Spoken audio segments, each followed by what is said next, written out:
All right, hello and welcome to Monday Morning Quartersback. My name is UltraDavid. This is the pregame show. This is a show about analyzing fighting game matches that have taken place over the past weekend, hence the name.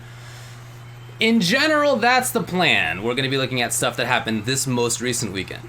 However, this is an example where that's not actually going to happen. We're going to be looking instead at the previous weekend. So this is from...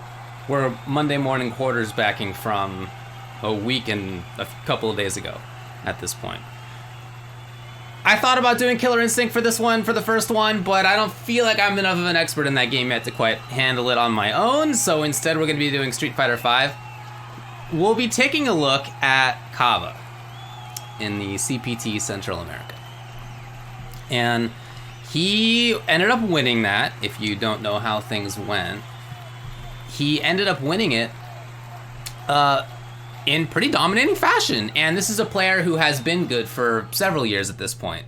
One of the best players out of the Dominican Republic, of course, and has been a big threat at other events, has qualified for the big show in the past. He has qualified for it again this year. So I wanted to take a look back at what he was doing that made him special, that made him win. And in part, it was because... he played in matchups that, in the past, some people have felt were actually bad for his character, were tough for his character. Some people feel are currently tough for his character, even though he plays one of the best in the game, clearly. So I want to take a look back at what he did, what was unique about what he did, what was so strong about what he did. Get a better idea of it, you know? Well, this is the pregame show before the match has actually begun, before the show has actually begun. And so all the fans are in the stands waiting to watch, but kickoff time hasn't officially happened quite yet. I also want to point out that we have some extra commands going on at this time.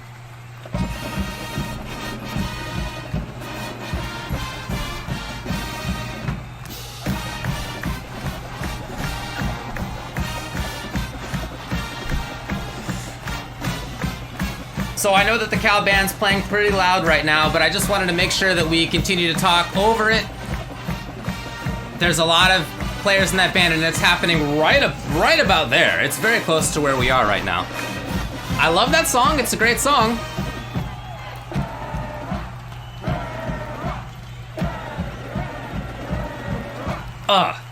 It's a great song. No doubt about that. No doubt about that. So we have several other commands available.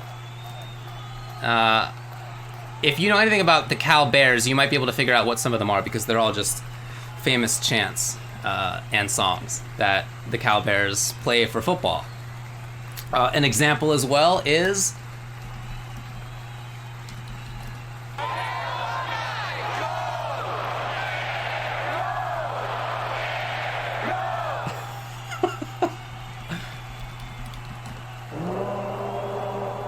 I don't have the commands thing set up like that. I just think it'd be funnier if people figured it out, but there you go. You got some of them going on here. Here's one of my favorites personally, a song that I've sung many, many times.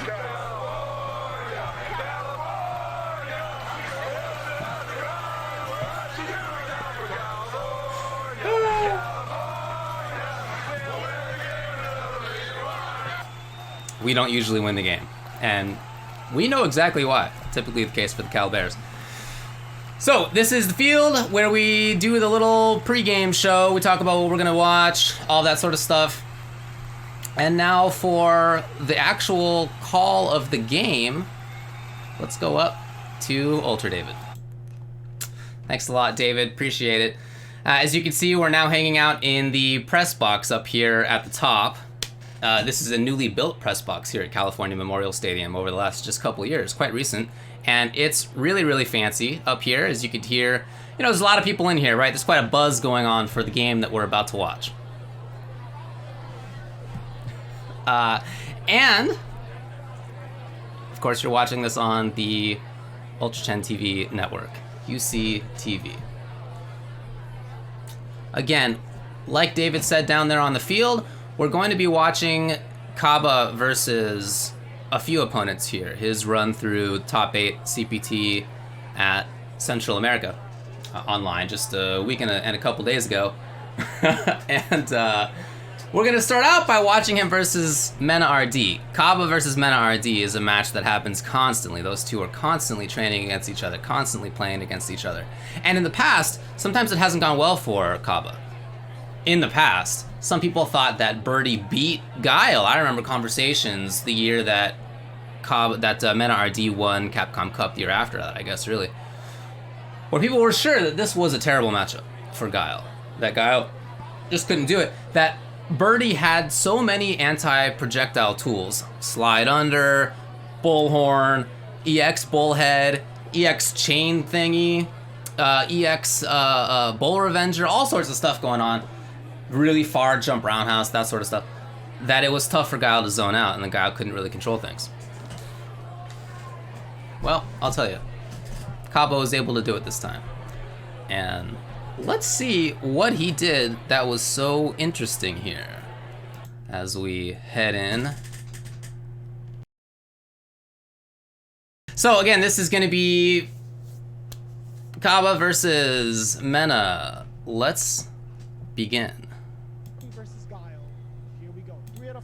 You'll notice that this is Jeremy right here. He's doing a bunch of the casting, as I think they technically call it. This is range on the right side here. Casting as well. So this range in the past was a tough spot for Guile, right about here, just at the beginning, right? There are these anti-projectile things that Mena's Birdie has access to. Giant sweep, down forward fierce, the ability to walk into this spot right here. One thing I want to point out right away is that Cabba did a great job at walking into that. Talking about that range, I can't believe the whip punch. Talking about that range where Guile can force Birdie's hand into doing one of these things that's pretty tough for Guile otherwise to deal with. Man, just right off the bat, there's so much to talk about in this match, and luckily with the powers that we have, we can do a little bit of replay here. So at the very beginning,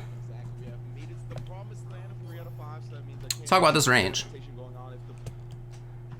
This range right here may be slightly in from this. This is a range where if Guile throws a Sonic Boom and the Mena and the Birdie is a genius like Mena, the Birdie can do stuff about it. You know, the Birdie can, on reaction, maybe do Zonk.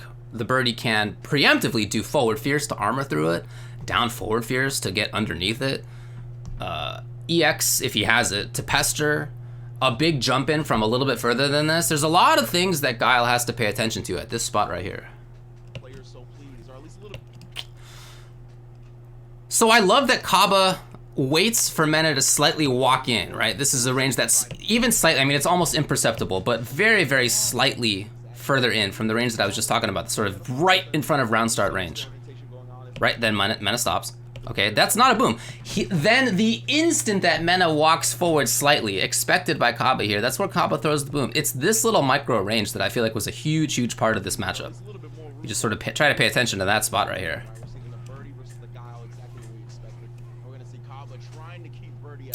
That was the range, wasn't it? Right here. Look at this spot. Look at this spot.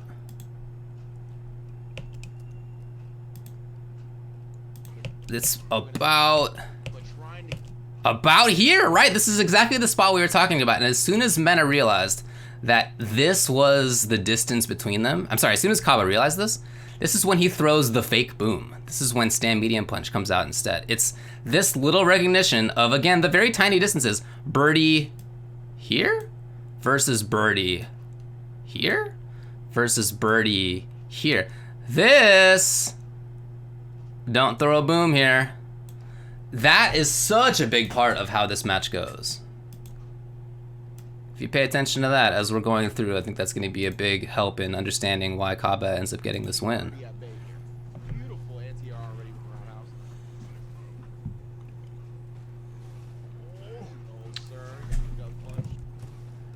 Let's just isolate this right here. So clearly Mena is looking for stand strong into some button. I don't know, bullhead, zonk, whatever it is.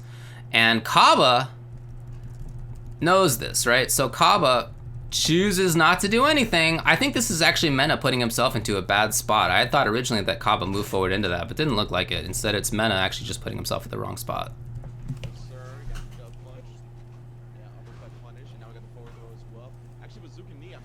That is ridiculous. This is, to me, I watched this match a little bit ago.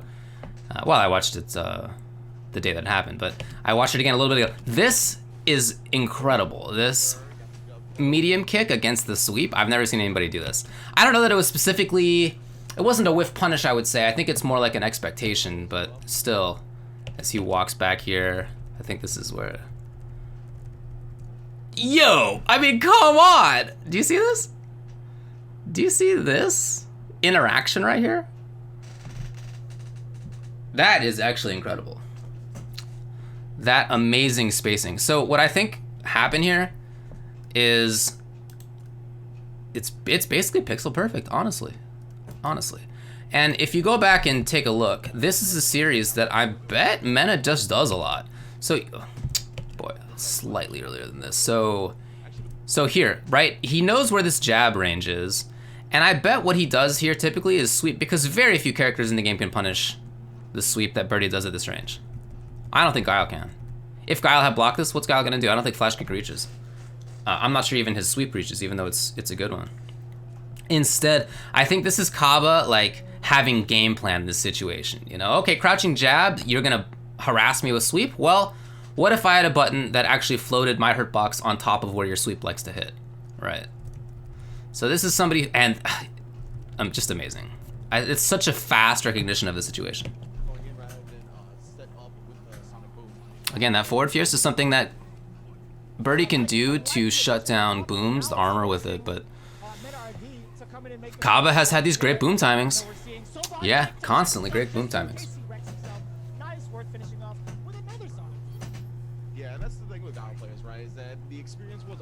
You know, this is a very interesting opening to jump forward, get a little bit more active, press in. Oh, lovely crouching fierce though. Didn't even mention crouching fierce before, but yeah, as you can see, the whiff punishing on that is really, really strong. It's got a great hitbox. And Mena's the only Birdie I see use it like that.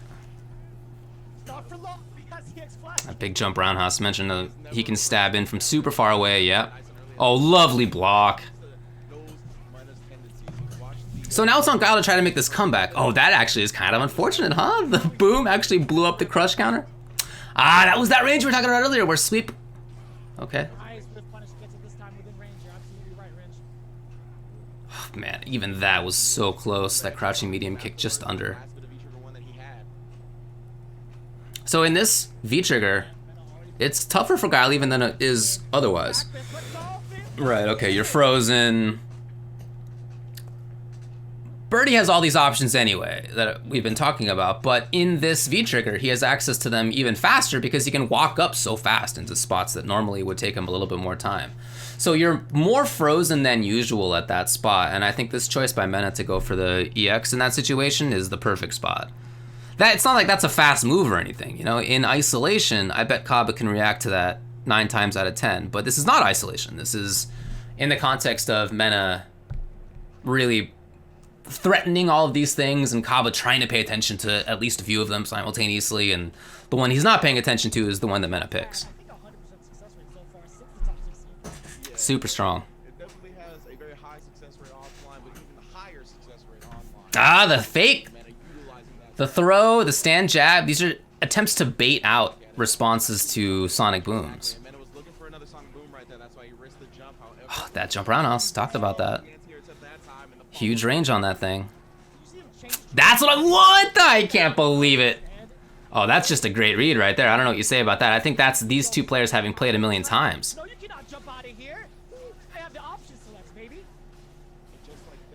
I think that was supposed to be the down forward roundhouse, not the upside down kick. Ah, well. You know, this is one nice thing that I really like that Guile has. It's something that most characters do not have, is that wake up V-trigger super handy. So in this round, look, I mean, Mena still did a lot of great stuff. Go back and take another look at this, at how this round went. The jump roundhouse, you know, that kind of floats his butt above the stand medium kick. The mix up here. It's just a great read by Cabba to jump out. And it's a great expectation here. He's just gonna do throw into crouching fierce. The only reason that Birdie would not be there is if he had jumped. And so crouching fierce is definitely gonna work. And then there you go. Yeah, I really like that. I really like that. So Caba with that first game, I think you saw a bunch of what makes him strong. It's these little understandings of exactly where he is on screen. The pixel perfect sometimes. Option to get over this. Oh my god, the Caliban is blowing up in my ear right now, folks. I'm gonna have to take a short break to just let Big C play out here. Wow.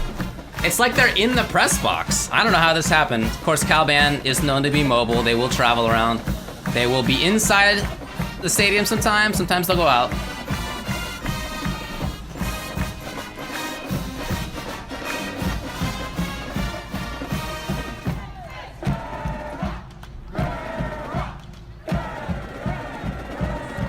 Whew. All right, Caliban, great.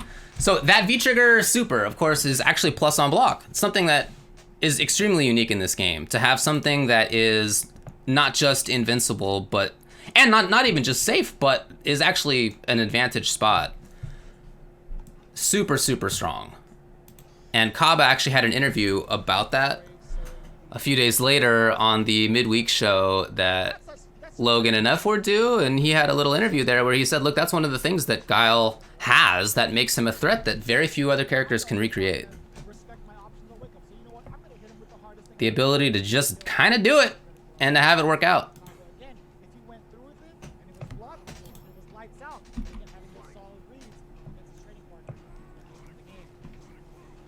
Yeah, beautiful spacing on these. And just in that, talking about this range, right? Look, again. I can't believe that Mena RD twice has done stand strong too close like that. Super rare that he will actually do that. That's that range where Cabba does not want to throw booms. It's just inside that spot where it becomes a little bit scary. So we see instead movement. We see jump, we see Sobat, we see forward roundhouse. We see upside down kick.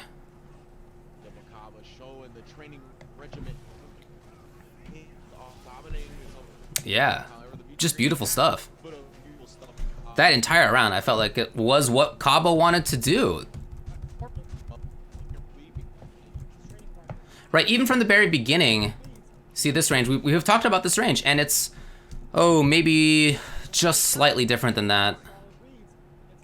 Yeah, right about here, right? So this is the range that becomes a little tough for Guile. At this range, again, forward fierce is a possibility. These is punishable options, right? But the idea is for Birdie to try to make it so that Guile can't be comfortable. So forward fierce here, down forward fierce, zonk, EX if he has it, stand strong to counter poke, all sorts of different stuff like this. And this is the range where Cabba has hung out, right? A little bit further, okay, a little bit closer, nobody can react there.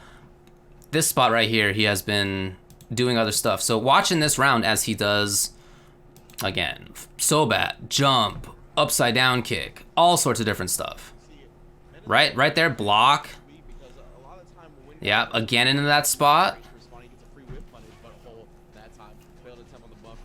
Just look at that little spot, that little line on the screen there, right? Just whenever they're in that spot, that's where, nope, nothing.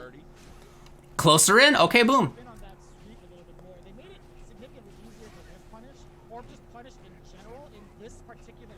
That little line down there, yep. Nothing at that spot yet again. And then he knows what to do about that. Yep. I just feel like that's textbook. Absolutely textbook play by Cabba.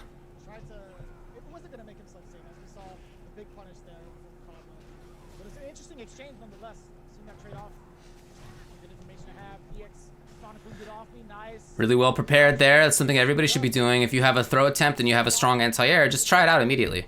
If the opponent backdashes, in many cases those buttons will be safe anyway, especially in mid-screen. In some cases they create plus on block situations if the opponent backdashes in the corner. Depends on the button.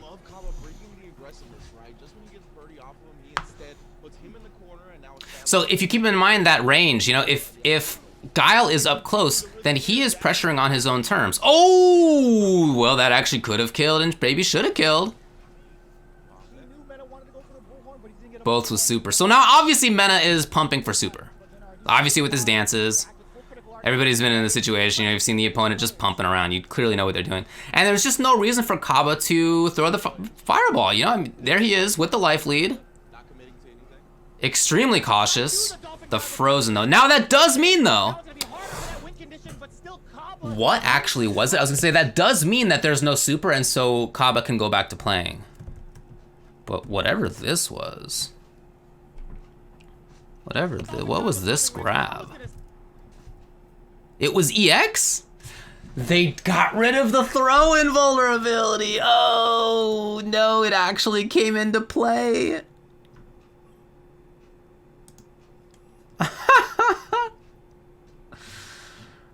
Huh, bummer.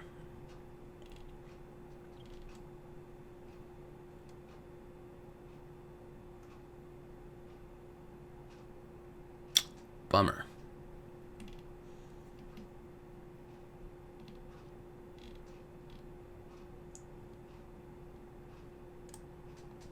That is a bummer right there.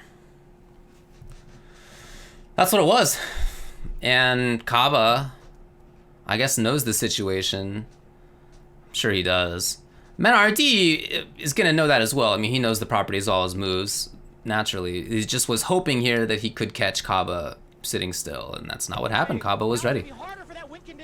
So all these little game plans that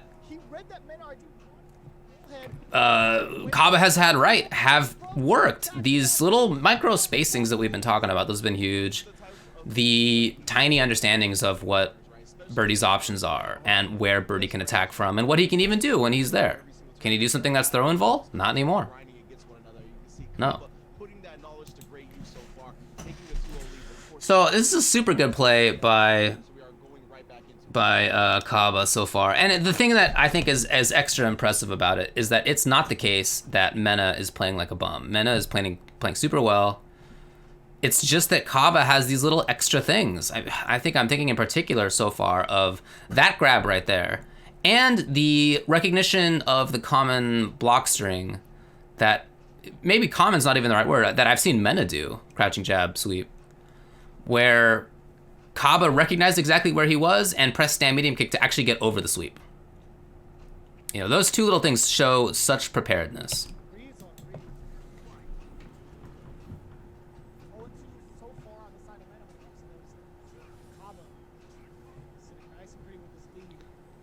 That fireball right there is what I would call a welcome fireball. We'll talk about that in a little bit. I'm a little surprised that Cabba threw it, but other than that, he has been playing extremely well.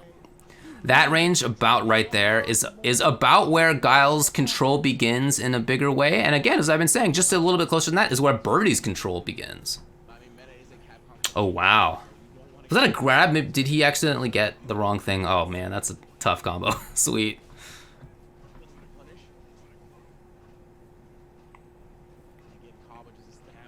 Look at that range over the sweep and the perfect anti-air chosen as well. Here we go. Party.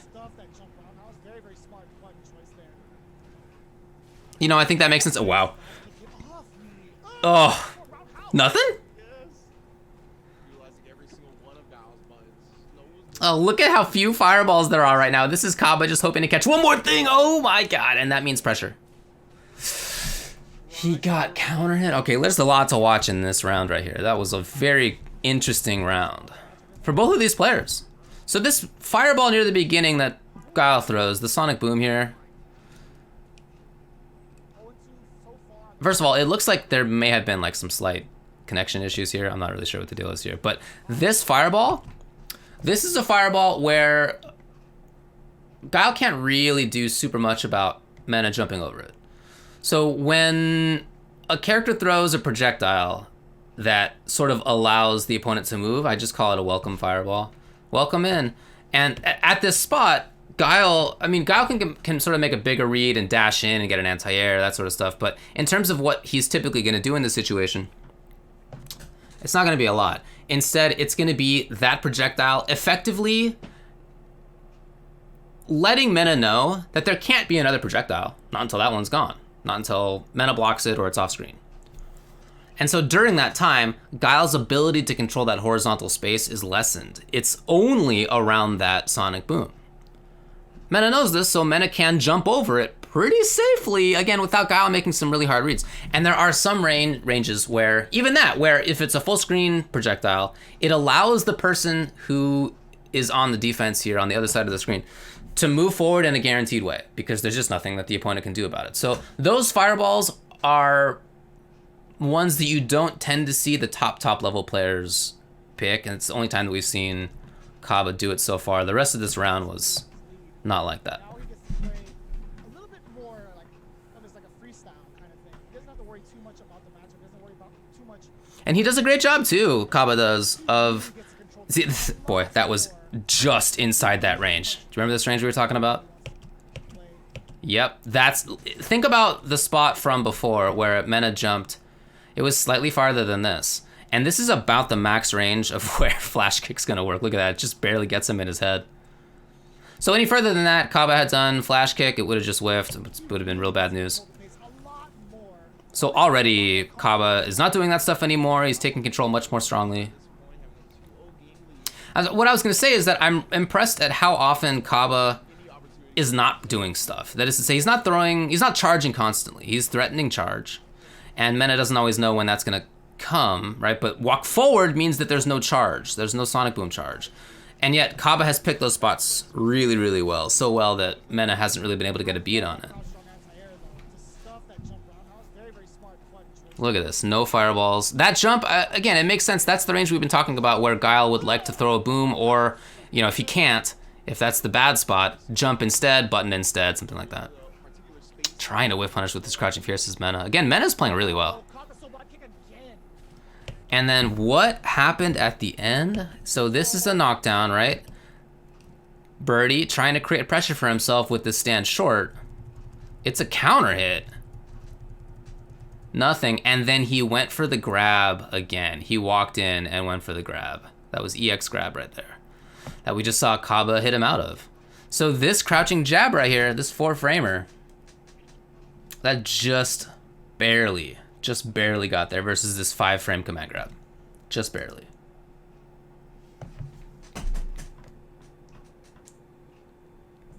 Maybe he tried to tick throw. That definitely could be. Let's see if we can isolate this a little bit more. So, button from Cabba. I don't know, crouching jab maybe. And this stand short, it's true, it will push back a little bit more. There will be more frames before Cabba can be grabbed, because he's in counter hit state rather than blocking, or even just regular getting hit. But I'm not sure, because Mena does walk forward substantially. I feel like he might have seen that. I don't know. It would have been really tough, but I wouldn't put anything past this fella. In any case, Cabba, they're both starting it up right now. Jab, EX grab, jab's there first. That's simple as that. So in those moments, and this has come up a few times so far, where Mena has something slightly going for himself, Cabba has had the right solution. So it's not just about the spacing, which is a huge part of this naturally. Wow, that was amazing. It's also Cabba guessing right, like pretty often. And that means he's really studied his opponent. Again, these guys play all the time. Woo, that was a super good jump roundhouse right there. What an expectation by Mena. Mena would love to get that walk-in grab again that we already saw before. Probably jumps, yes. Cabba out. There is a super. Oh, that was amazing. Giving Mena some time for super, nothing. Oh, here it is, yeah. Really good. You could see a couple times in that round, Cabba did give Mena the opportunity to do wake-up super. He tried it. And Mena didn't take the bait. Mena wanted to use it in that kind of situation, more of a confirm, more of a round ender. So again, it's not like Mena's playing this badly. I think Mena's playing super well. It's just that Cabba so consistently, these jump timings versus Birdie are so good. As a cross-up, Birdie's crouching strong, not so great at dealing with that anymore, but many of these have just been jump roundhouse, and hasn't really worked. So I love this super here in this kind of situation. Cabba has a giant life lead, and he knows that all he needs to do is hit, I don't know, 4 or 5 more times, you know, and he's gonna be fine. That's all he needs in this round.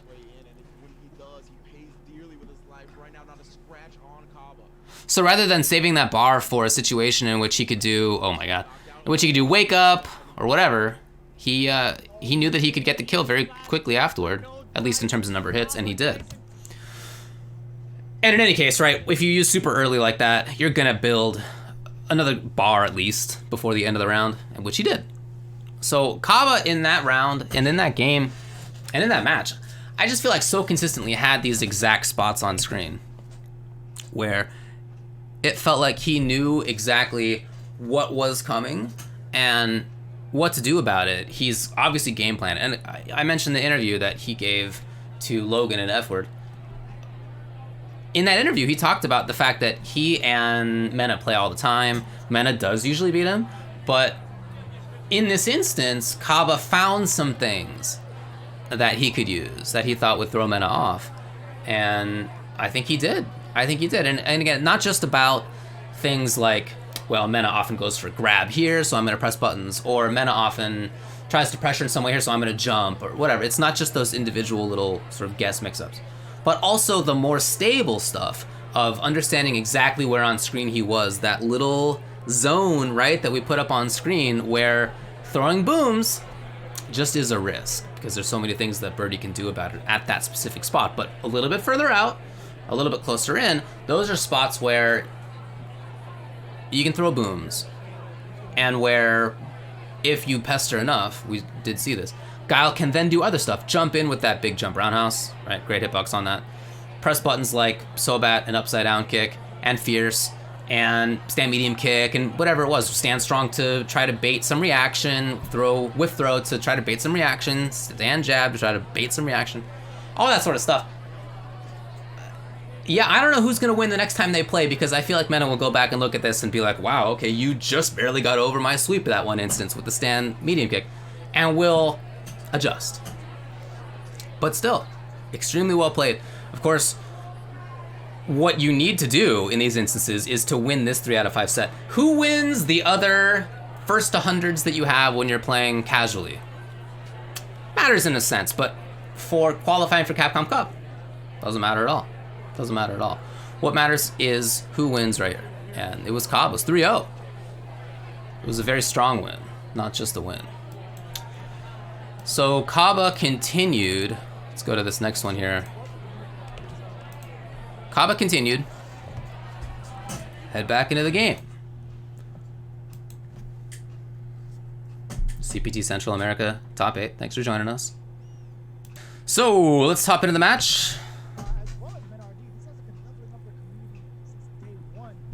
So this now in Winners Finals is Cabba versus Doomsnake. This was so cool to see. Doomsnake has been playing Vega the entire time since Season 1, and I've asked him about it because he's really good and he has made Grand Finals of events before. Even with Vega in his pre-this season form, which has not been strong. He's a really good player, and I've asked him, why do you stick with this character? He really likes Vega on the one hand, is what he told me, but the second part of it is that he always felt that Vega was a bit underrated, that although he doesn't think Vega was strong, per se, he does think that Vega can handle many matchups. And in fact, he's told me in the past that he felt that Vega wins versus characters like Guile and Boxer, and I was just like, okay, I never heard anybody else say that in my life. So he's always had a little bit more of a sense of respect for what the character can do. And now, I think Vega's legit. I still wouldn't tell you that I think Vega is a top tier or anything, but I do think that Vega is one of the characters who can win a tournament. I think he's pretty good. Pretty good in this season. And it's a big bummer, well, for a million different reasons, but one reason that the whole pandemic thing is a bummer is that this seemed like it was the time for Vega players to really show up. You know, got players in Europe and Latin America and Japan who are all very strong with Vega. And this would have been a really cool situation to see. But, you know, hey, we got the online CPTs at least, and Doomsnake made it to Winners Finals.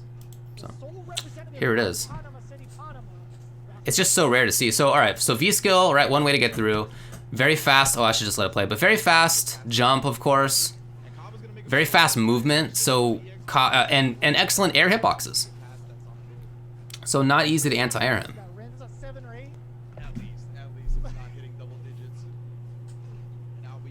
Yeah, he can harass here really well. Wow, Cabba did not take the bait. That was actually pretty impressive. But the thing about Vega as well is that it's, you know, he just, oh my god, amazing, amazing. He doesn't have very good anti-airs. He does at least pump out more damage now than he did before. He has extra options in V-Skill too that he didn't have before. I do think that he's more of a threat. Extra mix-up movement options with Punch Dive. He got some stuff. And you can see how Doomsnake is playing. He's really trying to harass Cabba. So Cabba is at that range now, doing less. Wow, that was actually incredible. And I'm actually not sure that was intentional, but that was amazing. Looking for Boom to get through. Wow, Doomsnake. Shoutouts to Doom. He's so good. He's honestly such a good player. So Cabba now with the EX Boom, and that EX Boom in my mind really says, I'm uncomfortable at this spot. Please back up. Here's a very fast move. Yo, that's hard. That's so good. Stand short, boom. Of course, you know, I mentioned the options that Vega has. Yeah, here's one, finally a jump. This leads to pressure, and it's good damage. And he's got EX roll, we've already seen a couple times to get through fireballs as well. Yeah, this is another one, just not gonna be safe. I feel like that was maybe Cabba, we'll go back and look at that in a sec, but I feel like that was Cabba maybe looking for a max damage punish. Maybe link out of it.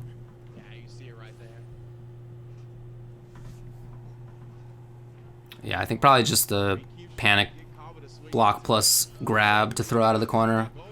So out of EX, oh yeah, it could be real. Yeah, these movement options, you know, it's really nice for Vega.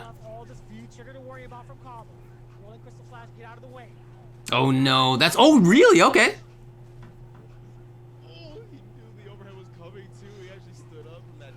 Dang. Yeah, I really like Cabba jumping in right there. All right, so let's go back. That was a really long round, but let's go back and check this out because there's a lot of interesting stuff. So we've now seen Doomsnake roll through booms. We've seen him jump over booms. So look at Cabba. This EX right here, this to me is him feeling uncomfortable. I don't know that we ever saw that versus Mena. Did we see that in the entire 3 games? I don't think so. I think instead it was Cabba just knowing exactly the right spots and being able to pick it. But for Vega, with the faster walk speed, with the really fast jump, with EX roll, with V-Skill, there's a lot of stuff. And I don't know, maybe it just is Cabba feeling a little bit less secure and needing to get those booms out quickly and needing to get a little bit more of a pushback, and was willing to do so.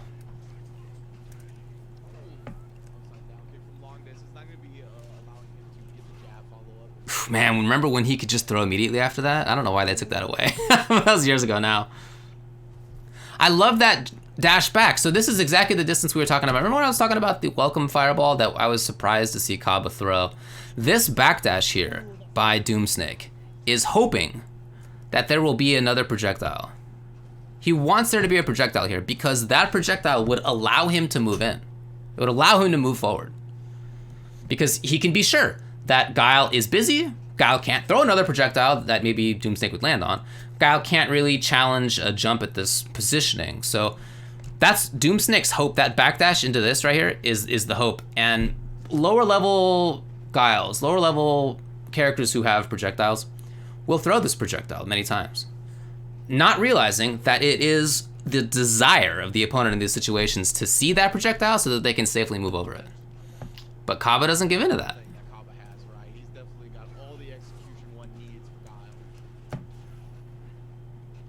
Yeah, this grab right here, my guess is probably just Doomsnake doing the classic block plus grab. So block if Cabba wakes up with whatever, and if not, then press grab. The downside of that, obviously, is that you throw the opponent out of the corner. So that would have been nice for Doomsnake if he had maintained the corner. Things might have gone differently, but that's just not how it happened. There's this huge range here where you can clearly see that Cabba's uncomfortable. Huge range. Yeah, it's, I mean, it's, I don't know, what is it? It's this far maybe? I mean, like, it's quite a ways. It's quite a ways where he clearly is uncomfortable and he's looking for other stuff. This neutral jump, I don't know, maybe expecting or hoping for a jump, maybe hoping for a I don't know, EX roll maybe, something like that. So the EX again in this spot, it's an uncomfortable spot. Tries to get out of it. So here, you can definitely get a bigger punish than this. What I wonder if this was Cabba trying to get a link there. You know, being at the right spot on screen where you can get a boom into a step kick. I don't know. But I feel like Guile definitely could just do a better raw punish than that.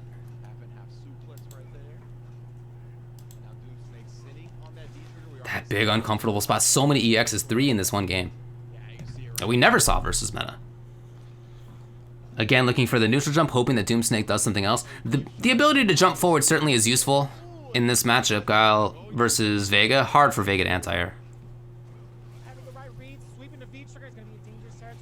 Yeah, that's. I mean, it's a bummer still that that's his entire V trigger. I think that's a little unfortunate, but the ability to use it in extra ways now is nice.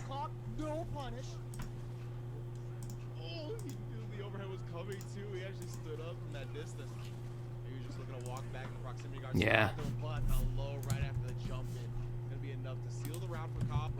Yeah, the fact that he is not always throwing booms. He's not, you know, you don't have to view Guile as a projectile character. This is something that I think people get caught up in too much. And not just for Guile or for any particular character, but to view your character through the lens of the archetype that you believe it is can actually be a hindrance. If you view Guile as a projectile zoner, somebody who has projectiles and anti-airs, then you're limited. But instead, if you view Guile as having the options to throw projectiles, right? That is to say, without saying that he is an archetype, a particular archetype.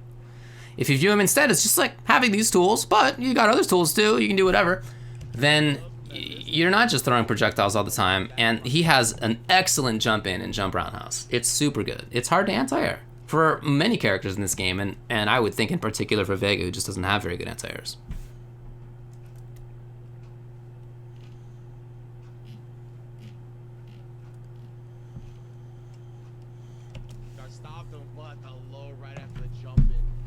Interesting.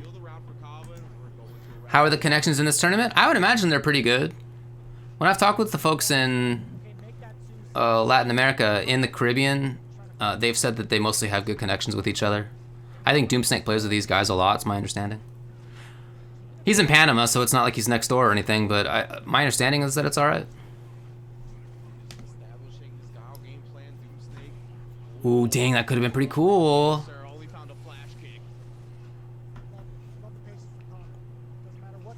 Oh, that was a lovely Mike Watson anti-air. And we haven't seen that slide before. I haven't even talked about it before until now. This is the perfect spot. Yeah, Jeremy's absolutely right. Perfect spot right here. Caba wasn't sure. Didn't want to take the bet on that.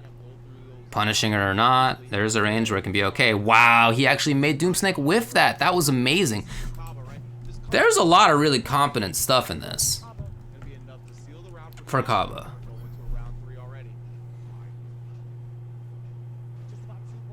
Yeah, I heard about the Kusanagi connection. Yeah. But so keep in mind that big range that I talked about, where it seems like it's tough for Guile to throw a boom in this matchup. There's a lot of different buttons and V skill and EX roll and whatever it is that Vega can do. But instead, Cabba is baiting stuff, and he's jumping, and he's walking in, and he's walking out where he can throw a boom. Did not throw a boom there. So this was V skill. Now, of course, you can cancel that V skill into a boom. But he didn't. Doomsnake was hoping that that's what this was, right? That he would cancel that V-skill into a boom. So great bait. Just blocks the rose in time. Just by a few frames.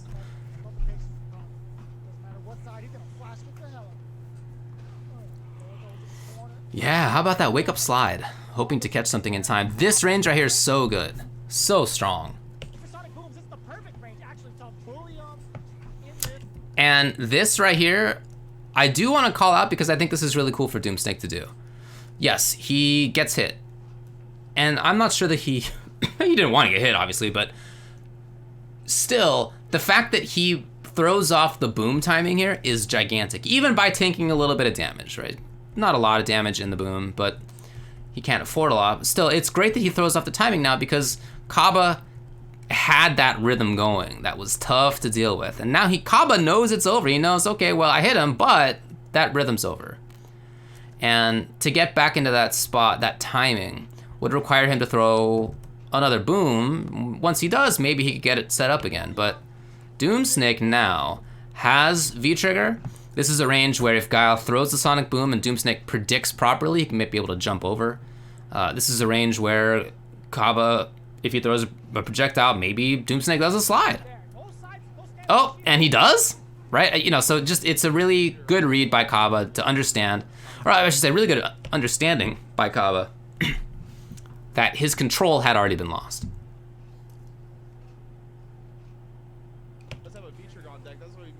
And then, yeah. Look at him just walking backwards. Walk, walk, walk, walk, walk, walk. And then he did not crouch block? Can we talk about how Cabba knew exactly where he was on screen? Look at this. He didn't crouch block here? Yo, that is actually incredible, because if you crouch block, your body widens just slightly. And this may have been a max range block if he had blocked it at that spot. And at that spot, Vega's okay. But instead, Cabba knew where he was. Look at this range right here. I mean, it's by pixels that this actually whiffed. So shoutouts to Cabba for knowing that. Not crouching. Making it whiff. What a genius.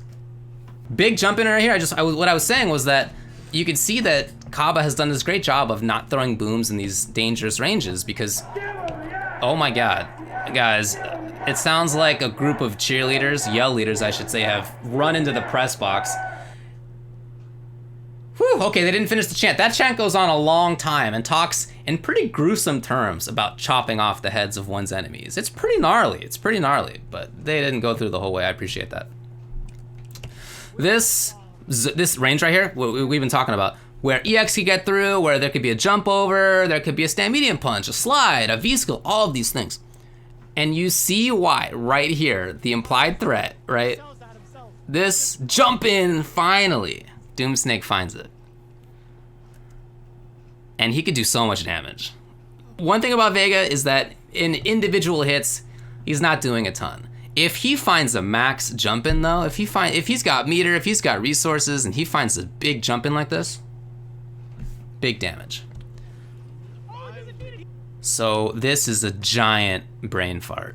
You know, this could be, I don't know, I wouldn't say how much damage to be sure, but I mean, this is most of Cabba's life that he could lose in this situation. And instead it was just jump around on stand fierce. So that could have gone a little bit differently. That's for sure.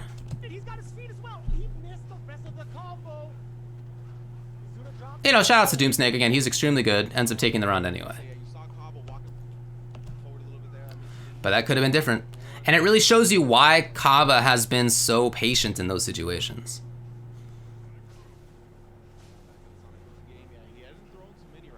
Yeah, those jumps we're seeing a little bit more of now from Cabba. Very buttonsy. Trying to get the pushback on EX Boom yet again. Not even challenging on anti-air there. Ooh, this is a bad spot now for Doomsnake. Cabba with control. And didn't want to overplay his hand. Didn't feel like he had that same spot that we saw earlier. Okay, so maybe that's what he was baiting out, right? Looking for sweep into activate for safety. Oh my God, into sweep. Yep, right into pressure. That EX roll into that. Probably air throw intended. And then nothing. Oh boy, Doomsnake is getting some cool stuff and then not the rest.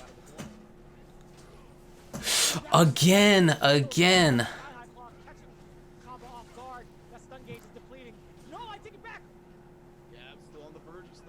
No anti-air, but no kill. Amazing. Yeah, the new tool. Nobody thinks about it. Very impressive. Are there lag shenanigans happening? I don't know. I didn't hear that they had mentioned anything like that in these matches.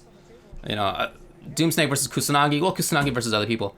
Didn't sound like it was good. But in these matches, we didn't hear about that. So I won't jump to that conclusion. I know in talking with these players in the past that they play each other pretty frequently. So that tells me that they're probably not having bad connections. That said, 1 hour into this, we have to take a commercial break as is mandated by the FCC. We actually are only doing once per hour when by law we should be taking 4. That's actually the rules for television broadcasts. Instead, we're just gonna be doing 1. We're gonna take a short break. Let's head down to David at the field to toss it to the television. All right, thanks a lot, David. Appreciate that. We're gonna take a short break. We'll be back with more in just a little bit.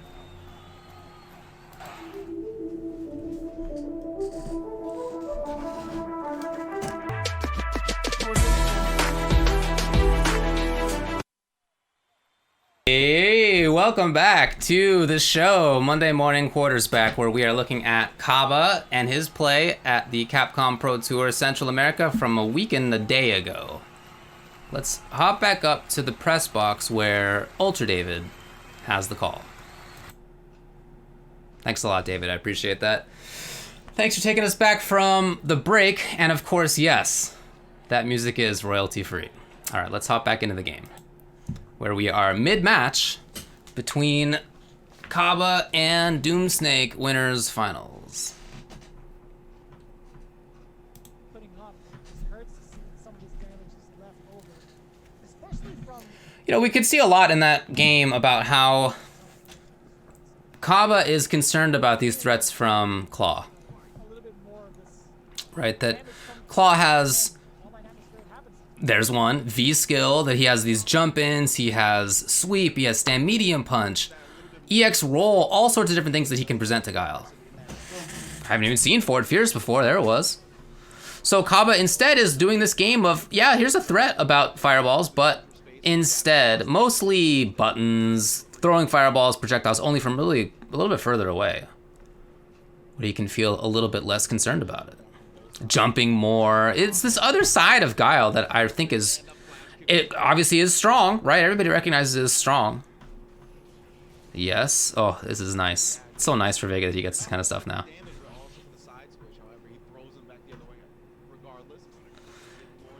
Okay, yep, first time we've seen that. Dash in. Getting it. And you know that Cabba is expecting some kind of EX to come out, right? Now he's trying to bait stuff. I don't think that happened. It did not. That's a lot of meter. That's a lot of meter to have spent like that by Doomsnake.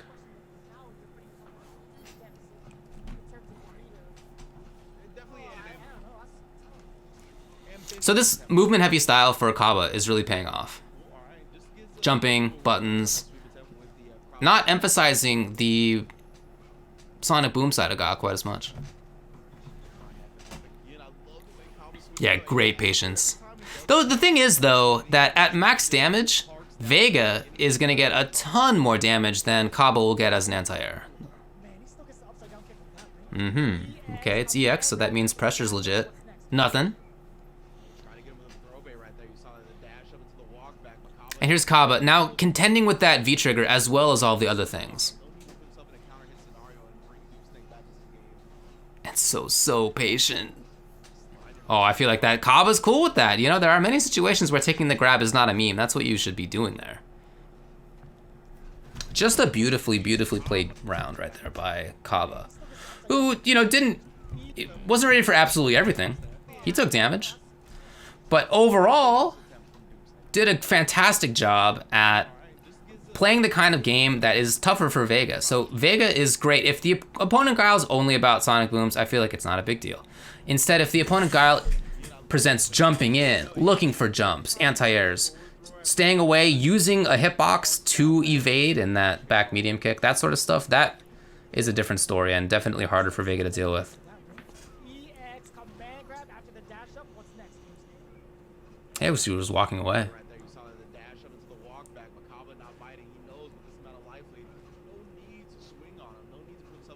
Yeah, just great stuff. Cabba played this to a T. Taking very few risks. Preferring to take the grab here. Didn't feel like he was worried about that at all. What can you say about that? Why throw the super right there? So you're talking about at the end of the previous round. Yeah, I mean, I feel like it was a bit of a crack. I don't know. I'd have to ask Doomsnake to know for sure, but my guess is that he is hoping here to get through another boom. I don't know. There already was one. What in fact was this? I mean, there was a baby boom and dash. Oh no, no, okay, a little bit later. So, boom, boom, baby boom. Yeah, I mean, there could have been another one. So Doomsnake just maybe guessed wrong that there was going to be another Sonic Boom. Yeah, that's one of the few things where I feel like Doomsnake maybe wasn't on the top of things. I feel like in general he's been playing very well, and even though he hasn't gotten, you know, all the round wins or anything, he has been playing well. And it's only 2-1 for him right now, or 1-2 really from his perspective. That right there though was maybe something ill-advised, whereas in general he's been doing really well. Now to establish this throw game that he is working with now. So good stuff to Caba, taking a lead and one game away from putting himself in grand final. Now, one of the things I also wanted to highlight when it comes to trying to So even though these two characters that we've seen so far, Guile versus Birdie, Guile versus Vega, even though these two characters have plenty of ways around Sonic Booms, Cabba has found other stuff. He's found either tiny little positionings where he can throw booms, or he's just jumped more. He's just pressed buttons more. Guile is such an all-around complete sort of character that if an opponent beats one side of him, he's got more. He's very stable character. just jump up forward and get out of the corner immediately. As Doomsday has not found any sort of answers for anti-airs, no air-to-airs, no air throw. So he's going to take that information and run with it the entire time until Doomsday forces him to adapt. Yeah, we've seen more. So that distance round right there, that's where we've seen booms. Other than that, this big mid-range, we have very, very rarely seen booms. Really only in direct, like, button cancel pressure. If he can even get Caba to the corner in the first place now. Patience again. Does have plenty of life to get that reach. I love the backdash. We'll talk about that in a second. Doomsnake is so good with playing with his positioning. I think that may be the first actual crouching fierce anti-air. We've seen flash kicks a couple of times. I think that might be the first non-flash kick anti-air that we've seen in this whole match. Here in game 4. Oh, I'm sure he could have punished that sweep better. Barebones Vega. Wait a minute, he has access to the command grab, by the way. Yeah, he's going to try to utilize that to begin the comeback. Ah, beautiful, beautiful. So let's take another look through this. Changing this corner. A lot of the times Caba is opting to just jump up forward. Again, you know, it's been a lot of jumps. It's been a lot of moving forward like this. So let's talk about this particular range. Yeah, I mean, again, it's in here, right? It is this range, but it's this range too, really. I mean, if you watch through of something like that, almost no Sonic Booms until, you know, if he's right here, then he can do something like crouching strong boom or whatever. You know, he can do that safely, but from further away, Air throw. very, very rare, right? Okay. Run with it the entire time until Doomsday forces him Yep, to cancel, that makes sense. Other than that, he's outside of that range whenever he's throwing a boom. And we've only seen literally one air-to-air from Doomsday. Or in cancel specifically. Just watch that this entire time. Or if it's just going to continue to be very successful for Caba. If he can even get Caba to the corner in the first place. Amazing spacing. Sometimes he's outside of that little line that I just kind of haphazardly drew. By pixels, I swear. It's so close. Caba, he will take the trade right. As long as he doesn't block and doesn't start getting bullied towards that corner, he's going to maintain the advantage. Caught the backdash with the upside down hit. Well, tried to get a whiff punish. Not quite there. It's a very fast sweep, but not enough. Vega. Wait a minute, he has access to the command grab. By the Okay. way. Yeah, he's going to try to utilize that to begin the comeback. Yeah, I mean, he's been able to start pressure really well. And one thing that, let me clear this off. One thing that is really nice in this situation, in this matchup for Guile, is that Vega has to be pretty aware of booms to counter them. That's really what Vega has to be considering, right? That's mostly the game plan for him. He's sort of not necessarily responding to Guile, because sometimes there are bets that are made like jump-ins, but you're thinking about what Guile's going to do and how to counter it, and what you're thinking about is Sonic Boom, and maybe you're thinking about some of the heavies, you know, maybe you're thinking about Sobat, something like that. Stuff that's a little bit slower. So when you are thinking about that as the player, it's really hard to also think about anti-airs. And it's especially hard for a character like Vega, who just doesn't have good anti-air buttons, especially at the range that Cabba's been jumping. So Cabba has taken the focus that Doomsnake has had on countering what Doomsnake expects Cabba is going to do, and instead flipped it and made it so that Cabba now takes the game to Doomsnake. And that's really hard for the perspective of the Vega player here, or whoever's trying to get in on an opponent. It's really hard to respond to that opponent all of a sudden turning the offense on you. Not easy to react. Not easy to react. I want to know whose idea it was to design a move like that. Just defying gravity and spinning away and flailing like that. Oh wow, we actually see the front throw and he was parked down back. Looked like the flash kick was ready, but maybe a stutter or something doesn't actually bring it out. Wow, okay, jump in. We haven't seen too many of them be effective. Doomsnake finds the right spot. Again, yeah, this could be big damage. Right, think back to the times that Doomsnake has screwed up the combos. Right there, just he definitely dishes out when he gets good chances and properly makes them count. Wait, what? We're gonna have to go back and look at this. So using the baby boom to try to set things up. Yep, very patient there. And I'm a little surprised that there was not a flash kick through that. It's projectile involved, but you can definitely hit it. So Cabba's been able to almost get the life. Not quite, not quite. Good gray damage inflicted by Doomsnake in this. Oh my god, it could have been super for sure! Oh, it's not gonna be super anymore. Cabba. I really think at the end there, that was one of the first times in this whole top 8 that we've seen so far. Cabba now has played 2 matches most of the way through. First time where I feel like he was a little off.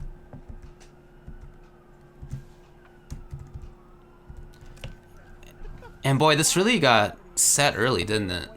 When this jump in worked. Yeah. Actually, not a combo. Yeah, you look, Doomsnake just had these correct jumps a few times. Yep, here as well.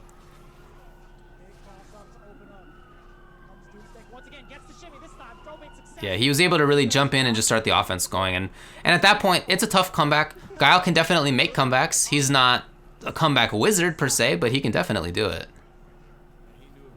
He almost did. Okay, so I'm trying to watch the rows here just sort of float by. Where's the rows? Activate.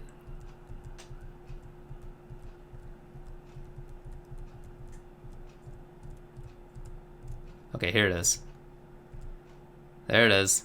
And he ducks it, oh my god, by a frame. I don't know. I wonder if he had game planned that. Do you think? I couldn't put it past him. I don't know specifically, but has he tried that out before? Is that just a free activation that he gets? And I wonder too if maybe he was thinking, well, maybe I should try super on this. What if Doomsnake falls into it, and then maybe he thought he wasn't at the right spot after all? I don't know. Interesting though. And certainly got close to the comeback. Right, so here, we did see this a couple of times. We just saw it a few seconds ago as well. I am a little surprised that there was not a flash kick here. I don't know.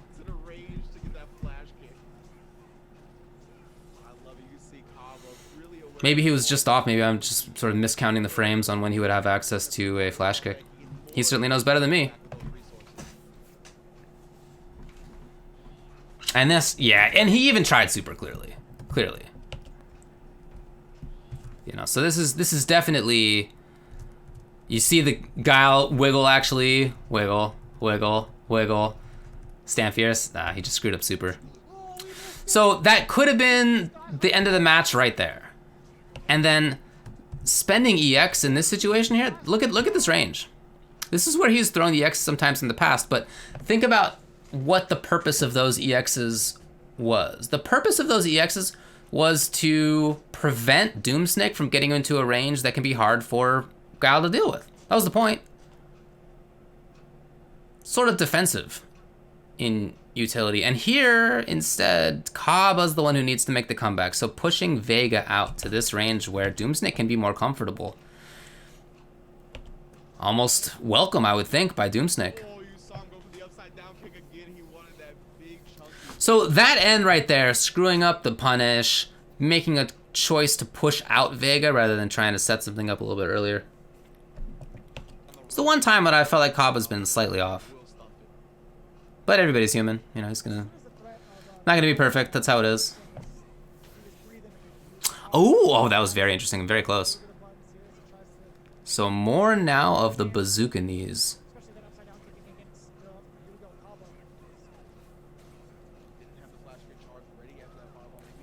Yeah, it's a much more active style. Look at all this. Moving around, walking around. We do see the anti-air. We've only seen it, I don't know, 2 times now in this match. Normal anti-airs. Okay, it's coming in. Oh, lovely interrupt with the 3-framer. But back throw means the pressure's over, and Cabba now can be more comfortable? No! Oh, wow, what an amazing little counter poke with the jab.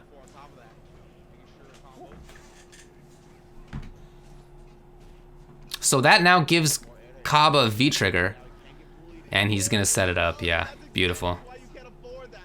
Super's there.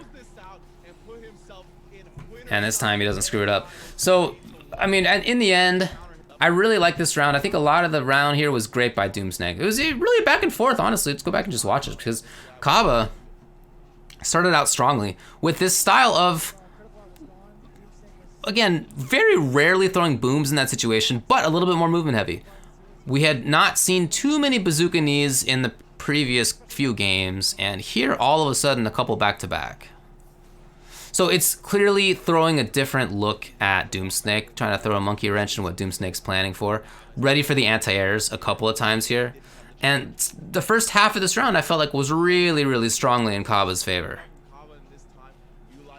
You know, but that interrupt right there, that 3-framer, into the pressure here, began things for Doomsnake. And Vega can't snowball, other than this back throw.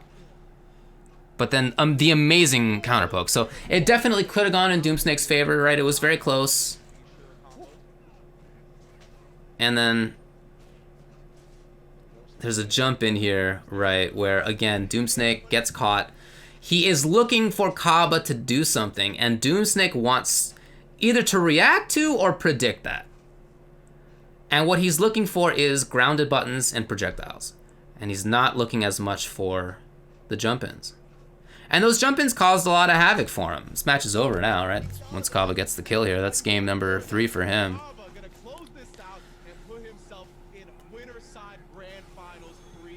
Those jump-ins were really a big part of this match win. It was the way that Cabba got started a lot, and out of that he got throw, and out of that he got frame trap with upside down kick or whatever button. And not only that, but even if Cabba just blocked and there was no direct damage, that was Doomsnake being caught in a spot where he had to block and was now pushed back out, right? Cabba would end something in boom, right? Get a little bit more distance for himself, maybe Sobat to get out of that situation. And would have turned a jump in into, okay, maybe pressure, try it out briefly. No big deal. Back off to a range where he can be safer. So that jump in did a huge part of this. And the major reason it worked was that Doomsnake was very focused on the grounded stuff that Guile can do.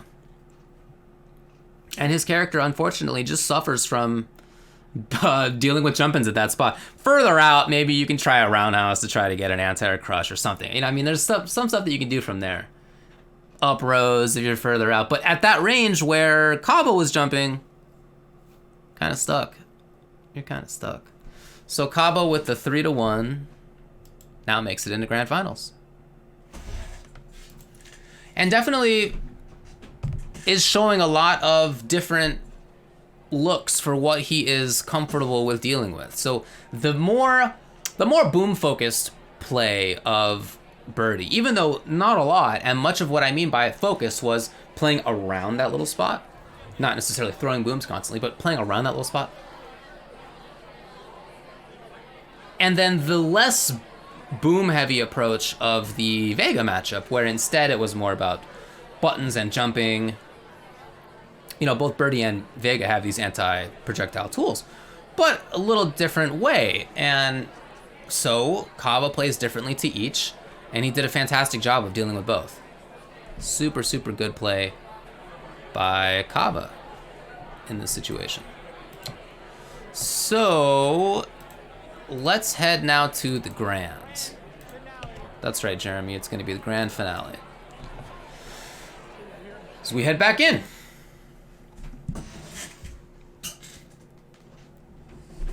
This is Kusanagi versus Cabba now. Kusanagi with Sakura. Shout out to Sakura. Like Vega, I feel like she's been on the come up. I thought that she was probably better than Vega before. She's probably better than Vega now. But it is cool to see still jarring animations. Just jarring, but you know, that's how it is. I'm not going to change that at this point. So Sakura versus Guile is definitely going to be a different matchup. You know, Sakura does have some ways to deal with booms, surely, but not as many direct options as a Birdie or a Vega will. So let's see. Let's see how Cabba handled this. Is she the second best Shoto in the game? The second best, huh? So number one would be Akuma for sure. I would say Kage is, in my opinion, better. And I would say Sakura, in my view, is like on par with Ken. That is to say, not a top tier. Maybe just a good mid tier, you know? Capable, gotta be strong to make her work, but you can. That's about what I would say. She is a damaging character. That part is not up for debate, for sure. So I'm expecting more booms in this situation, right? And you see it a lot already. Using the shield on his way in, the V-skill into boom. Sakura has her own, as you can see. It's not a great projectile. She can charge it up to get a couple hits on it. But Guile's just gonna end up winning that kind of situation, you know, over the long haul. The bigger deal is that she has this fantastic movement speed. Her movement speed is amazing.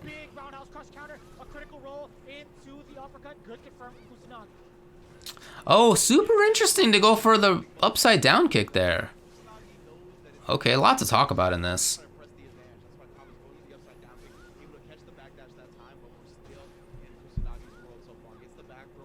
Wow, was it supposed to have been V reversal even? I'm not sure. We'll have to go back and take a look at this as well. But she's definitely explosive with great movement speed and can get into good spots for herself. Actually has an EX uppercut unlike the other couple of characters we've watched so far. So, you know, you see obviously Cabba responding to that sort of stuff. He's not jumping in. Wow, excellent, excellent end of that. He instead is more focused, Cabba's more focused on booms, controlling the horizontal range, looking for anti-airs occasionally, but really trying to keep a different spacing than we've seen throughout most of this top 8 so far.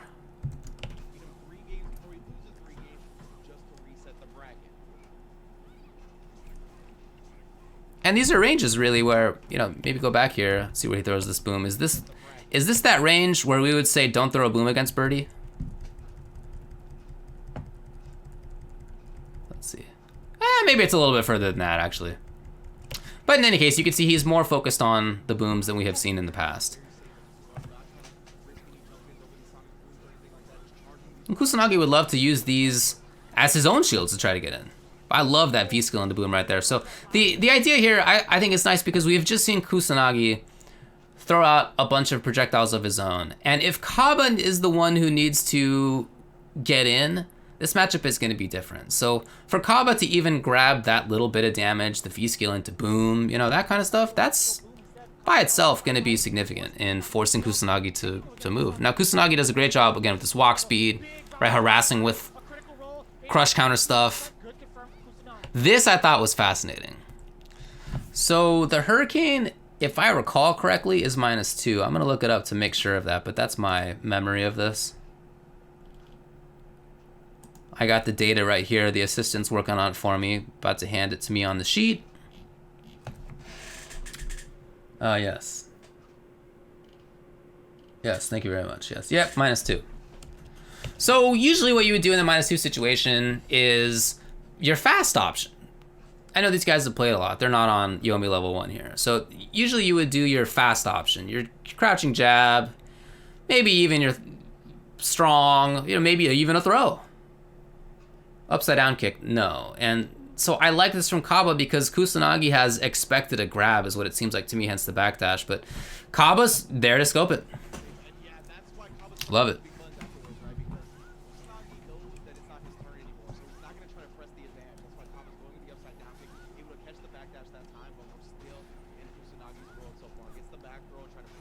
Yeah, again, I feel like, was this supposed to have been V reversal? Let's see. So there's just a bunch of harassing with jabs here. Jab. You gotta think so, right? Boy, that was close. That was close. And then really not too much on that.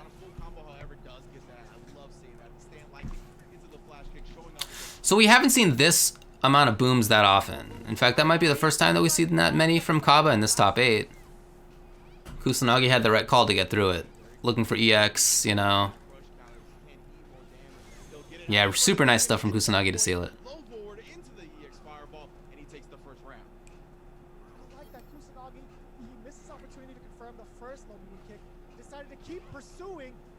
I mean, if I'm in that situation, as Guile, I V reversal in expectation of something.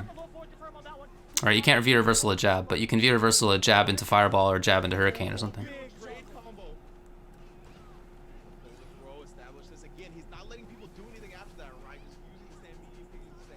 Yeah, safe again. And backdash again! Wow, Kusanagi is stealing some turns. I love it. Woo! Blocks the jab? Very interesting stuff from Cabba right into his own pressure again. Is he there? Wow. Amazing range.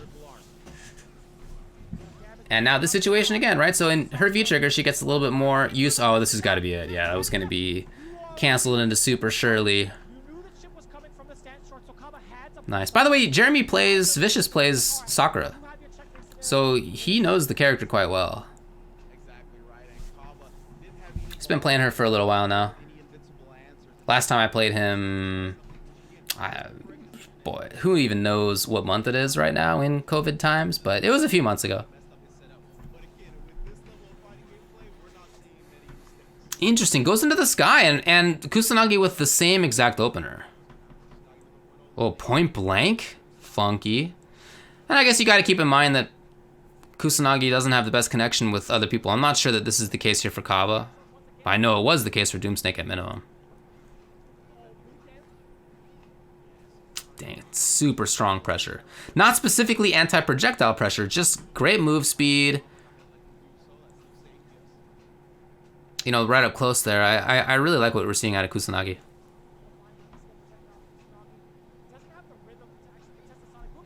Dang, he was late? Huh.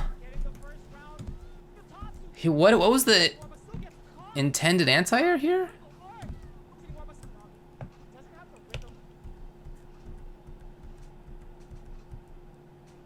Oh. Is he gonna sweep? Tried. Well, I'm actually not sure. Maybe that just was an intended flash kick and he screwed it up. That could be.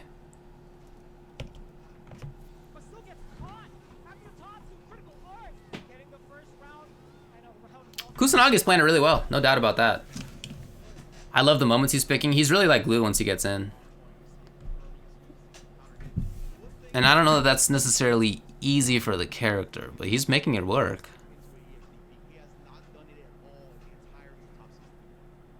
Trying to bait stuff there was Cabba. So, okay, this maybe looks like a little bit stronger. Oh, God, the prediction on jumps is just killing him. Kusanagi's so strong at this.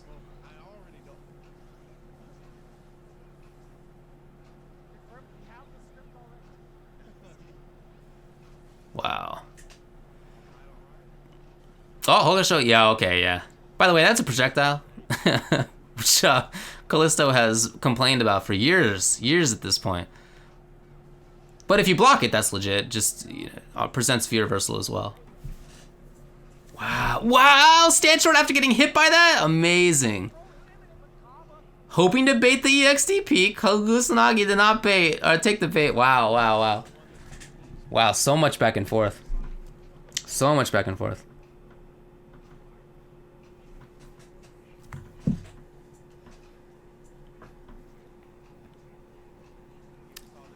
And here's that situation of Ga really controlling things with Boom.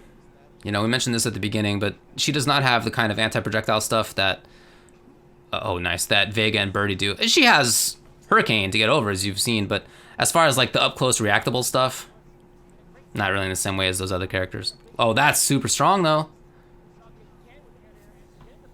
The movement speed is certainly there, and Kusanagi's made that count. So Caba at this point now is giving up V-meter all the time. Does not want to be up close. Woo! Dang, didn't go for super, okay. Surprised to see that. I'm very surprised to see that from Kusanagi. Talk about that in just a second. Yo, the usage of the screen? Okay, all right, there's some stuff to chat about on this. That was amazing, amazing. Whatever, start at some point here. So Cabba with the anti-airs a couple of times. Trying to control things here. Not quite on it. And I really like this, you know, all the times that we saw Cabba jump forward roundhouse versus Doomsnake, I don't know that we saw a counter air-to-air more than once or twice, really, out of Doomsnake. And that's not really an option for Birdie. But here, jump strong on reaction. And what was it gonna be? Jump roundhouse? Let's see if we can see the beginnings of it. I would say that looks like the beginnings of jump roundhouse, yeah. Oh yeah. But jump strong, cancel, into pressure. You know, so Kusanagi's ready, clearly.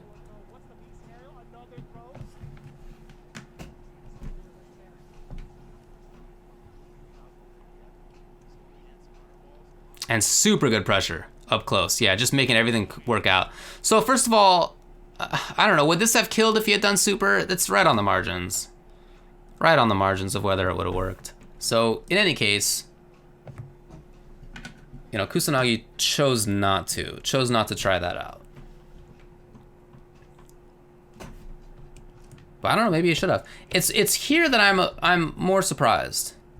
So Kusanagi has the life lead. Right, wow, okay, hello. Has the life lead. This is a irreversible situation. And I'm surprised to see that because he gives up both super and the corner in doing so. You know, he's hoping that Cabba's not going to do V-reversal, but Cabba has all this V-reversal bar. What this does mean is that Cabba's not going to have the comeback ability of V-reversal, but there was Kusanagi. Like, he was one hit away or one grab away, basically, from taking this game.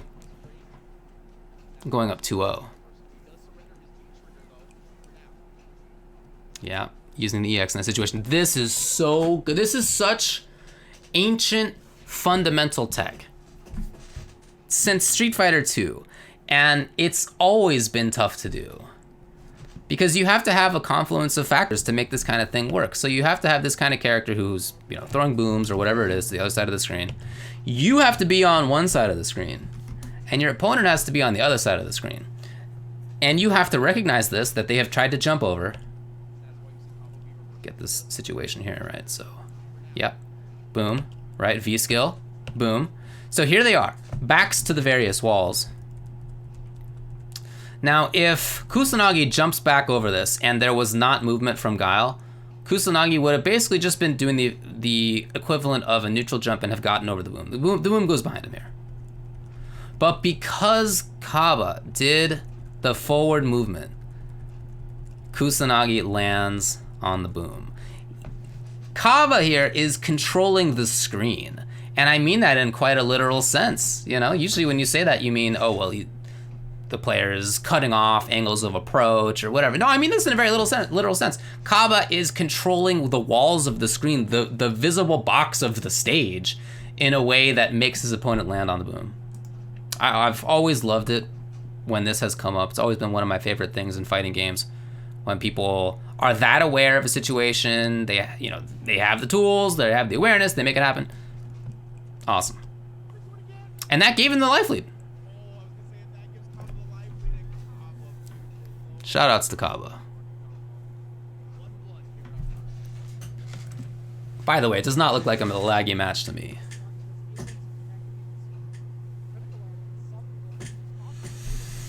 Not to me.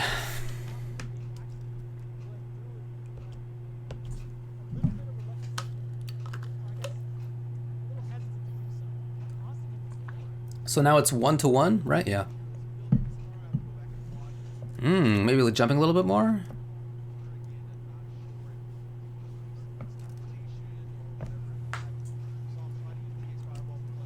It's definitely a more forward-heavy approach style here from Cabba. Definitely. Yeah, ready. Oh, wow. Oh no, the big bait? She dead? Yeah, okay. Very close, very close. But what a round, what a round. Think back to the previous few rounds that we've seen. This has mostly been Cabba jumping in occasionally, yes, you know, but in general, he has been controlling the screen, like I just mentioned, both in the literal sense and in the figurative sense. Trying to throw booms out, you know, trying to set things up on the ground in that sort of way. Here he is in this round, turning it up, you know, dashing, jumping, right? Turning the pressure on right away. Yes. Got the corner pretty quickly, dashing again. I don't know, I don't remember if we saw forward dashing that way in the previous two games. But here's Cabba. You know, making the right call, looking for the jump attack, looking for that angle. And then Kusanagi takes the bait, unfortunately. After that first round, Kusanagi did do that EX, if you recall, through the series of booms.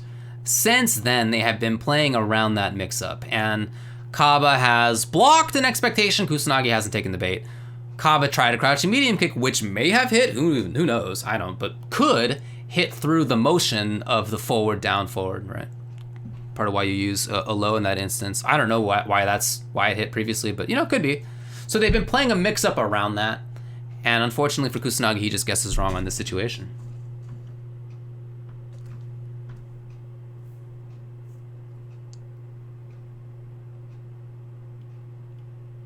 Referring to the previous game, is it objectively a bad idea to jump back there always? Yeah, I mean, maybe. Yeah. Why would you not jump back there? I mean, sorry, why would you not neutral jump there? I mean, I guess it depends on the character. Some characters' neutral jump arcs are different than back jump. I don't think that's the case here, particularly. So yeah, in this instance, maybe it is.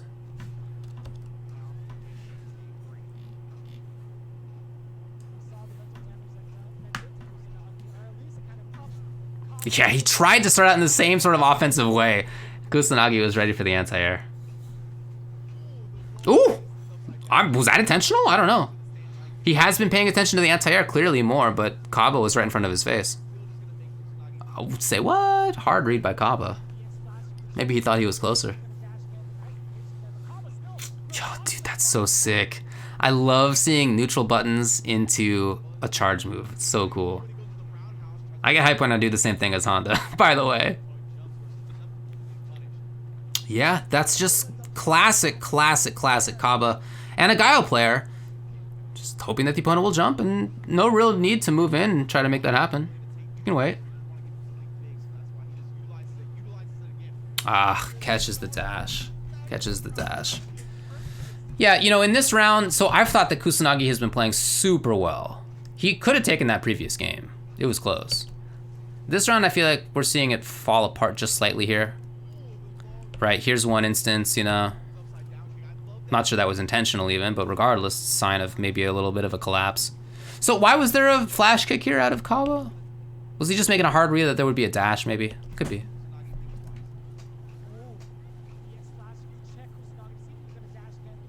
Yeah. Yeah, I mean, you know, you can really see Kusanagi intent more on getting in. On swinging. And this jump, you know, yeah. I mean, it's just a read. You got to do it sometimes as the opponent trying to get in on Guile, but right there, Cabba had scoped it out. And then just neutralizing the situation. It does put him at -2, but still not that big of a deal. And catching the dash. So really, really good game by right there by Cabba. more pressure heavy at the first round.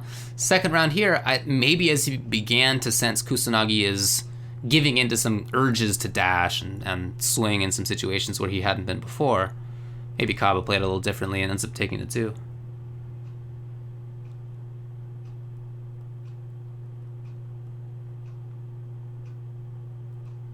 Yeah, that's certainly something you always got to keep in mind, especially for people who do play each other all the time. I mentioned at the beginning of watching this set that they are not on Yomi level 1, right? That is to say, they're not on like, okay, what are your mix-ups? Well, here's my basic mix-ups. You know, that's not the level they're on. They're on, okay, we've played each other 100,000 times. This is what happened the last 1,000 times we played. I'll alter my play slightly this time. You know, it's that kind of thing. It's them both knowing the options and everything, just hoping that they get the right reads and the right placements. And same thing for Cabba versus Mena, and same thing for Cabba versus Doomsnake.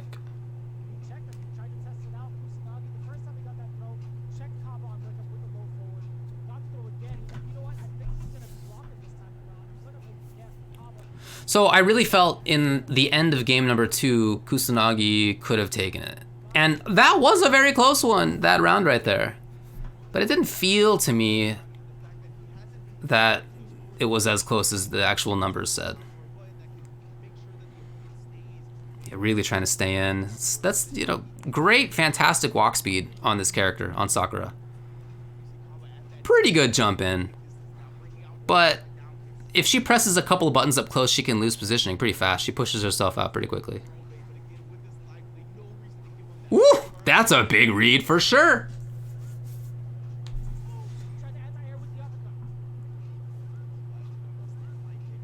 Again, neutral button into charge move. Beautiful. Yeah, there you go. Right, the pressure's over. Some other characters will get a few different ones. Sakura has that walk speed to get back in there. You know, she has the ability to create situations where she can move forward again, but it's not quite like some other characters.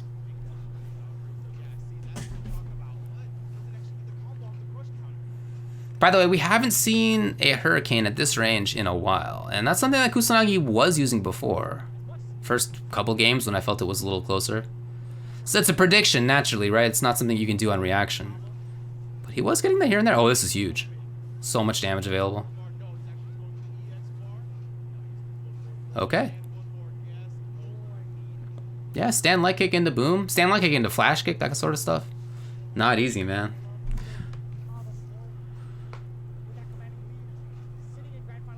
Ooh, very nice. Hope he's option selecting there into the V skill. Oh, this is a corner crawl. Oh, just in case. So I love that from Kusanagi because if he had been, if the boom had been in him, he just would have blocked. But since it wasn't, he could press stand short. Super good. There it is. Nice. He has seen that before at this point. Okay, let's shout out to Kusanagi. I felt that the previous, like I said previously, it felt to me like he was beginning to fall apart just a little bit. And yet in this round right here, so what are the things that Cabba did that were a little worse, right? Let's see.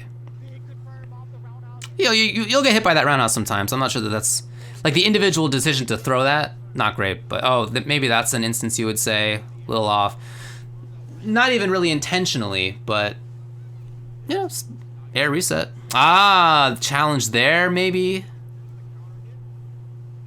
And then going for the old V reversal the same way that he did before. So there were a few individual sort of situations that I'm not sure I would say are an indication of Cabba, you know, losing positioning or consistently getting the wrong mix-up per se. But, you know, Kusanagi challenging out of the flip out was really important there.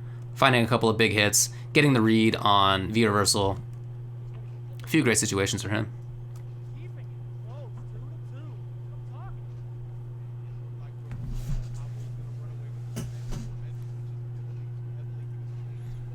Would have been pretty cool to have a Sakura in Capcom Cup, huh? Like with Vega, I was saying before, I feel like this year, if things had played out differently, could have been a big year for Sakura. Wait, it started out, right? Evo Japan win? We'll see. See how it plays out. Ah, wow, jumping at a great spot. Oh no, it fell apart so quickly. So quickly. That was a fast round, wasn't it? So this is a round in which Cabba, I think, gets everything that he wants to do correct. That, a little unfortunate for Kusanagi there that it whiffed under. I don't think that was specifically why Cabba did the crouching medium kick. I think he was looking for the ground approach. But this range right here, really strong. You know, again, Sakura does not have a fast on-reaction anti-projectile tool. That, eating the jump in, eating this, yeah, that fell apart real fast, unfortunately.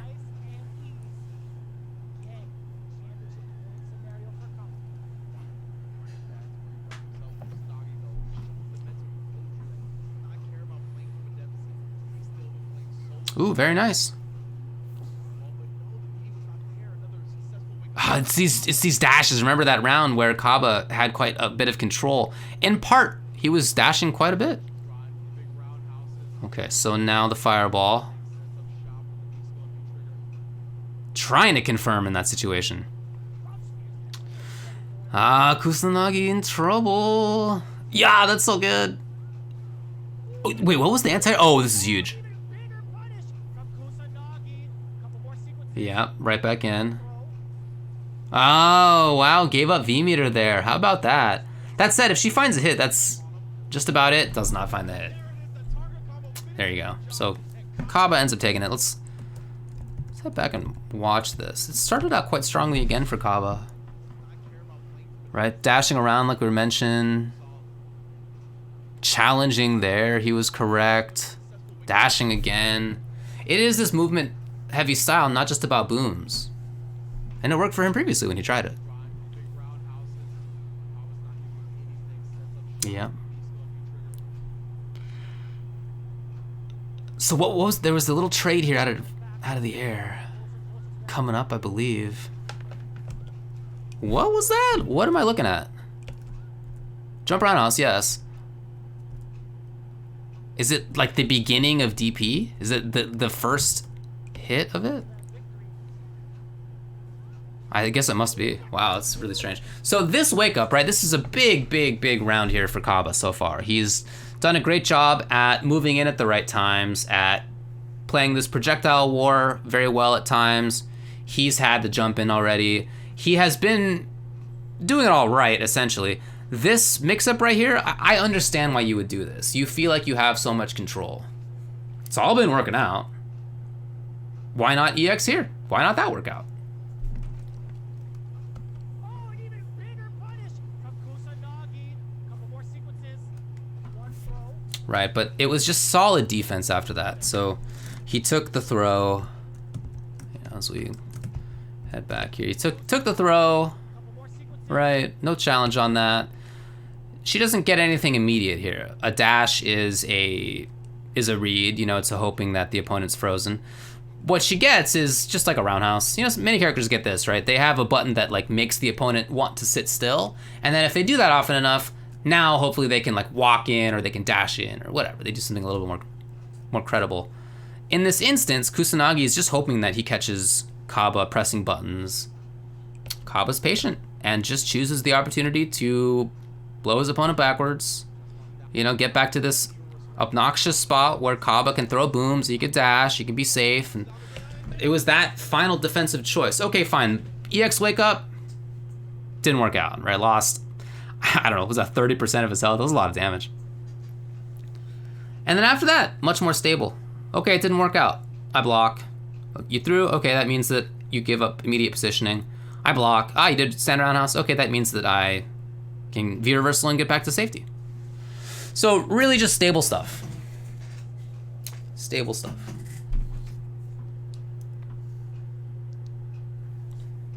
By Cabba. So in recapping, you know, and thinking about this stuff, I think Cabba presented all of the sides of a guile play, and really it's just a good fighting game play that you need to be one of the best in the world. So he has these little micro spacings, right? We go back and watch the birdie one and those tiny little spots where he was comfortable throwing booms, then was not, then was, and it was just these little tiny spots. And similar sort of stuff with Vega, well, it was a bigger spot, but he was okay throwing booms a little bit further, okay doing crouching medium punch into boom, or stand short into boom. But just outside of that, no thanks, right? Didn't want to take the risk of a jump in, of an EX roll, of a V skill, whatever it is, harassment with stand medium punch, etc.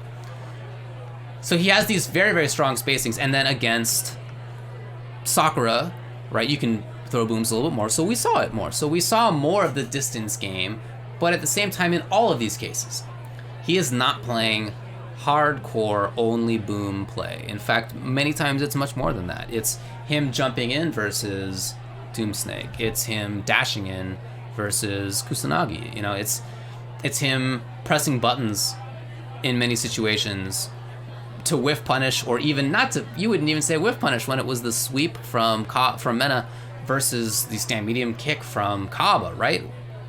It was just Cabba knowing what was coming next. But button-focused play. And if you got all that stuff, defensive choices up close, taking the throw when you need to, V-reversaling, being willing to come off the V-meter, all that sort of stuff. You know, I mentioned the interview that Cabba had with Logan and F-Word, and in that interview he talked about his preparation and his feeling that he was as strong as anybody. I think that's right. You know, I think you look through this and you see extremely strong players who have done well in the past. Mena, Capcom Cup champion. Doomsnake has made grand finals at big events in the past with a character that was a pile of buns and now is pretty good. And Kusanagi has been in, you know, major top 8s in the past, and his character's pretty good now too. And so I feel like they, you know, Kusanagi, but for a few decisions here, could have taken this set and at least reset it. I don't know how it would have gone, but not that far away, honestly. 3-2 victory for Cabba. So I feel like Cabba is playing as well as anybody. I think I'm really excited to see him in Capcom Cup later this year. Super cool. Super cool. Thanks. Yeah, thanks for joining me here in California Memorial Stadium. I see the student section is all together. Back in the day, my friends and I... Oh no, it's my friends and I from back in the day. Oh, they've... Where are you guys? Where are you? I'm in the press box here. Do you not know I'm trying to talk on the camera right now? Can you... Oh, thank you. All right. We used to sit right here. This was us right here at the little front, right here, and it was a blast. Actually, maybe it was here. It might have been this one. We had like ridiculous seats. And the student section, which is this section that nobody's in, by the way, shout outs to Cal Bears. I was in a frat, and my frat conquered that territory. That's why nobody sat here, because they knew that we were going to conquer it. So, oh my God, Bears. Whew, okay, I'm glad that didn't last longer. Usually that chant lasts a long time, so I'm glad that wasn't an extensive one. Cal Memorial Stadium. It was a blast. All right, everybody, thanks a lot for watching. This is UltraDavid up here in the press box, giving you the rundown of the week and a half ago's CPT Top 8, looking specifically at Cabba. In the future, I would like to look at other stuff. I was thinking about doing KI today, for example. I definitely want to do Mortal Kombat as well. After each weekend, I'd like to look at the big stuff that happened, right? So this is something that I did last year and, well, many years in the past, but wasn't as often able to do because when there was something big on the weekend, I wasn't home Monday morning because I was at the big thing. And so I just quit doing it because I was like, this is a fun idea, but like, I'm never home for this. Well, now I'm home Monday morning. And this is something that I can do consistently. So whatever the big event is of the weekend for those 3 games, I'd like to do that. I think it would be cool to invite on guests as well, to have people join me here in the press box, right? For example, I think that would be really nice. Looking forward to trying that stuff out. In the meantime, I'm UltraDavid, and let's go down to the field, which has now been cleared out of all the players with UltraDavid. Hey, thanks a lot, David. I hope things are going well up here in the press box. It's fancy up there, right? Big floating press box. Only constructed a couple of years ago here at Cal Memorial Stadium. Like David was saying, this is something that we expect to do every week. If there's something that you'd like to see, if you think that something big happened that was cool that maybe I had missed, or if there's something out of a big top 8 that you would like to see specifically looked at, let us know, and we'll have David up there analyze it. Because it's not as interesting, in my opinion anyway, and I think David agrees, to specifically look only at this sort of broad top 8. Let's focus on stuff, right? What happened? What did Cabba himself do to get this victory, right? So we didn't look at all the other matches. There were a lot of great matches in this top 8. Mono would be really cool to look at, even though he ends up losing. I always love watching the Fang, Doomsnake, same kind of thing. I always love watching characters like that. Mena played like 3 different characters in this top 8. Looking at that would be cool. So themes like that I think are very interesting. So if you are interested in that and you'd like to see me look at something in particular, just send me a note before Monday each week. Yeah, no, totally. I appreciate them letting me set up the desk on the field. I mean, as you can see, all the players are already off. They're milling about back here, getting back into the underground areas. So the game's over. Thanks for letting us set up on the field here. Much obliged. Sounds like the fans are still into it, which I appreciate. Honestly, there's more here, more noise here than usual at the stadium. Thanks to the Yell leader, who's positioned like right there, actually, about 30 feet over that way. It's pretty close. They got a big megaphone that they're pumping out. Did Cal? I don't think Cal lost. Oh no, they're losing in this video. Anyway, thanks a lot for hanging out for this first rebooted episode of Monday Morning Quarterback. Thanks to UltraDavid for breaking things down. I've been UltraDavid. This is the Cal band playing beautifully.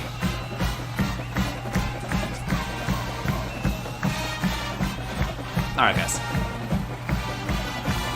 Trying to make my sign off here.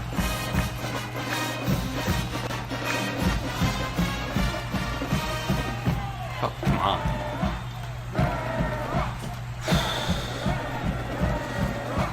Wow, that really lasts a while. All right, thanks again for hanging out. See you next Monday.